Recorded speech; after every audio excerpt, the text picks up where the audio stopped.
അസ്സാം വലൈക്കും വറഹമത്തല്ലാഹി വബർക്കാത്തുഹു ബിസ്മില്ലാഹിർ റഹ്മാനിർ റഹീം അൽഹംദുലില്ലാ വസ്സലാത്തു വസ്സലാമു അലാ റസൂലില്ലാ. അസ്മാ ഉല്ലാഹിൽ ഹസ്ന.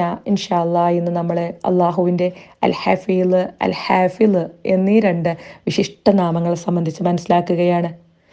കാവലേകുന്നവൻ, സംരക്ഷണം നൽകുന്നവൻ, കാത്തു സൂക്ഷിക്കുന്നവൻ എന്നീ അർത്ഥങ്ങളാണ് അൽ ഹഫീൽ, അൽ ഹാഫിൽ എന്നീ നാമങ്ങൾ ഉൾക്കൊള്ളുന്നത്. തൻ്റെ ദാസന്മാർക്കുമേൽ ആപത്തുകളിൽ നിന്നും സംരക്ഷണം നൽകുന്നവനും നാശഹേതുക്കളിൽ നിന്നും സംരക്ഷണം നൽകുന്നവനുമാണ് അൽ ഹാഫിൽ.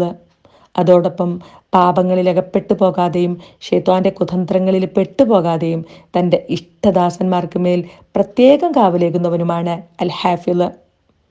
അള്ളാഹു അല്ലാതെ നമുക്ക് കാവലേകുവാനായി മറ്റാരുമില്ല. അള്ളാഹുവിൻ്റെ സംരക്ഷണം നഷ്ടപ്പെട്ടു കഴിഞ്ഞാൽ മനുഷ്യൻ പൂർണ്ണമായും അരക്ഷിതാവസ്ഥയിലുമാണ്. സൂറത്ത് യൂസുഫില് യാക്കൂബ് നബി അലൈഹി ഇസ്ലാമിൻ്റെ വാക്കുകളായിക്കൊണ്ട് അള്ളാഹു നമ്മളെ ഇപ്രകാരം പഠിപ്പിക്കുന്നുണ്ട്.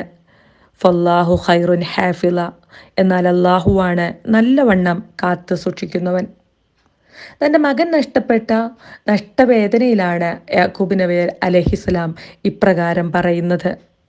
അഥവാ അള്ളാഹു അവൻ്റെ അടിമകൾക്ക് കാവലേകുന്നവനാണ് എന്ന ഉറച്ച വിശ്വാസം അടിമക്ക് നൽകേണ്ടുന്ന സമാധാനത്തെ സംബന്ധിച്ചാണ് നമ്മളിവിടെ പഠിപ്പിക്കപ്പെടുന്നത്.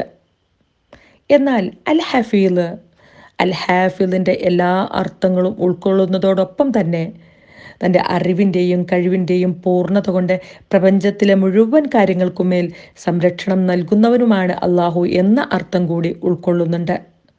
അഥവാ അൽ ഹഫീൽ എന്ന നാമം അള്ളാഹുവിൻ്റെ സത്തയുടെയും പ്രവർത്തനങ്ങളുടെയും വിശേഷണമാണ്. അള്ളാഹു മുഴുവൻ കാര്യങ്ങളും തൻ്റെ അറിവ് കൊണ്ട് സംരക്ഷിക്കുന്നു. ഒരറിവും അള്ളാഹുവിൽ നിന്നും ഒരു ചെറുനിമിഷം പോലും മാഞ്ഞു പോവുകയോ മറഞ്ഞു പോവുകയോ ഇല്ല. ഇനി മറ്റൊന്ന്, അള്ളാഹു സൂക്ഷ്മ നിരീക്ഷണം നടത്തുന്നവനാണ് എന്ന അർത്ഥവും അൽ ഹഫീൽ ഉൾക്കൊള്ളുന്നുണ്ട്. വല്ലദീന ഇത്തഖദൂ മിൻ ദൂനിഹി ഔലിയാ അല്ലാഹു ഹഫീളുൻ അലൈഹിം. അവന് പുറമെ രക്ഷാധികാരികളെ സ്വീകരിച്ചവരാരോ അവരെ അള്ളാഹു സൂക്ഷ്മ നിരീക്ഷണം ചെയ്തുകൊണ്ടിരിക്കുകയാണ്. വിശുദ്ധ ഖുർആനിലെ അൽ ഹഫീൽ എന്ന നാമം 3 വചനങ്ങളിലും അൽ ഹാഫിൽ സൂറത്ത് യൂസുഫിൽ ഒരൊറ്റ വചനത്തിലുമാണ് വന്നിട്ടുള്ളത്. ഇൻഷാ അല്ലാഹ് അടുത്ത ക്ലാസ്സിൽ ഹിഫ്ലുല്ലാഹി തആല, അള്ളാഹുവിൻ്റെ സംരക്ഷണം എന്നതിനെക്കുറിച്ച് ഒരല്പം കൂടി നമുക്ക് മനസ്സിലാക്കാം. അള്ളാഹു അനുഗ്രഹിക്കുമാറാവട്ടെ.